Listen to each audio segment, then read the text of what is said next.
melakukan reviewnya dulu nih Pak. Ya. Tadi kan Pak Imron bilang di review per tahun. Ya. Gitu ya. Tapi ini misalkan dalam 2 bulan, 3 bulan dia berubah. Jadi orang yang melakukan eksekusi bingung. Yang mana nih? Ya, Nah ya, ini ya. yang pertama prioritas yang harus dilakukan tuh apa Pak? Apanya dulu? Karena waktu bikin SOP-nya prosesnya salah biasanya. Nah, jadi waktu bikin SOP itu bikinnya tuh udah bikin di depan meja, di depan laptop. Proses narasumbernya itu sedikit sekali.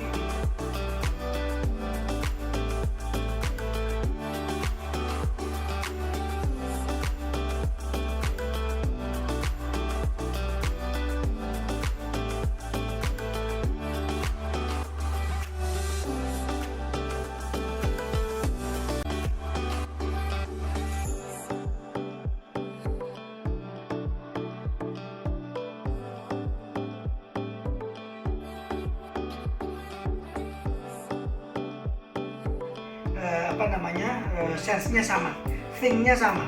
Oke, habis ini bisa gimana? Habis ini gimana? Oke, setelah itu kita sound lagi, kita present. Kalau kayak gini gimana kira-kira? Biasa ada, belum Pak, biasa kami itu yang proses ini, C ini, kadang-kadang ini sebaiknya gimana? Diskusi di sini. Sampai akhirnya mungkin jadi.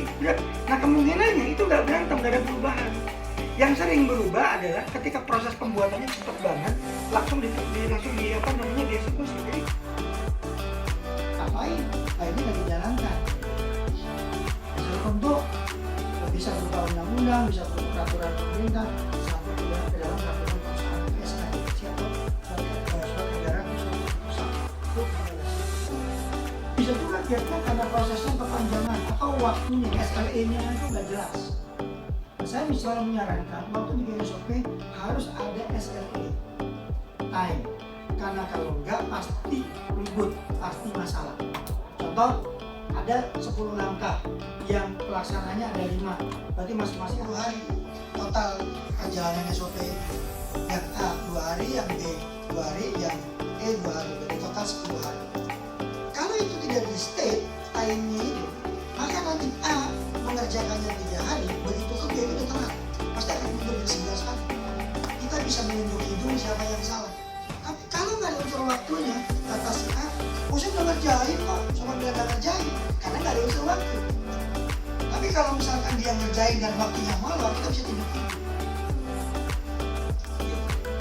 Clear ya? Jadi kenapa perlu ada unsur waktu? Yang terakhir, dietnya bisa berarti jangan-jangan waktu SOP nggak dilakukan. Dilakukan, udah jadi, sosialisasi, kemudian tryout, dicoba, kemudian tes hasilnya kayak gimana. Harus prosesnya seperti itu. Nah, kalau udah oke, maka SOP bisa diterapkan. Ya. Contohnya kayak di inilah di sektor sore di sini. Nah, kalau misalkan nggak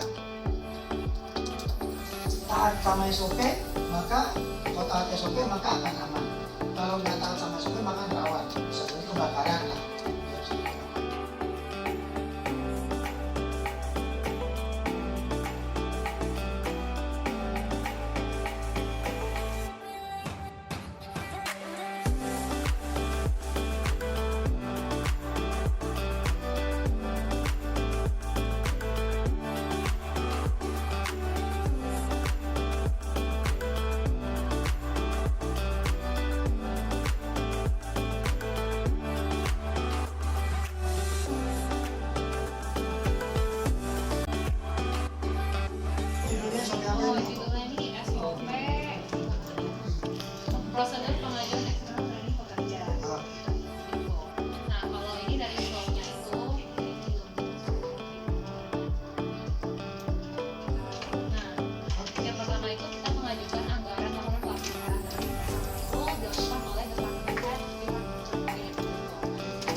SLA-nya akan jadi RAB lagi di sini. Karena masih di sini. Review, jadi yang mereview HRD departemen mereview dan verifikasi anggaran pelatihan yang diajukan untuk purchasing departemen. Ingat, analisa, review, verifikasi pasti bentuknya decision. Kalimatnya itu review, berarti gambarnya harus gambar decision.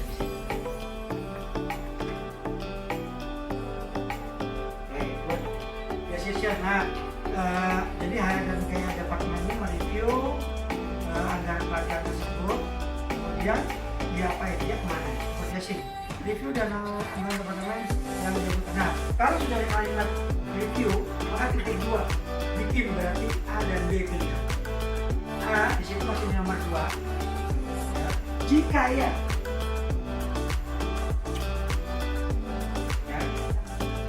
di sini aja kalimatnya. Jadi nomor 2 kalimatnya boleh yang kita tunggu. Jadi 2 aja terus A 2 bisa ke bawah nggak ada Excel?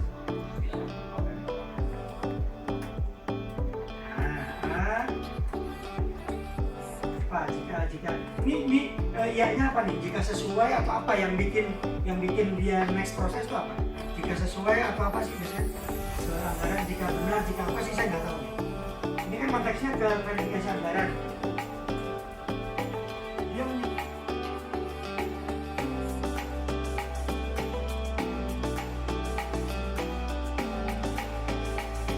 Ya, pelatihannya fungsional banget, banyak faedahnya. Kita jadi tahu bagaimana caranya menyusun SOP secara baik dan benar, sistematis dan impactful ke bisnis. Ya banget, coachnya juga keren gitu ya, ngasih materinya jelas, terus penyelenggaranya juga oke banget, terutama Mas MC-nya selalu tahu bagaimana cara menyemangati kita. Terima kasih.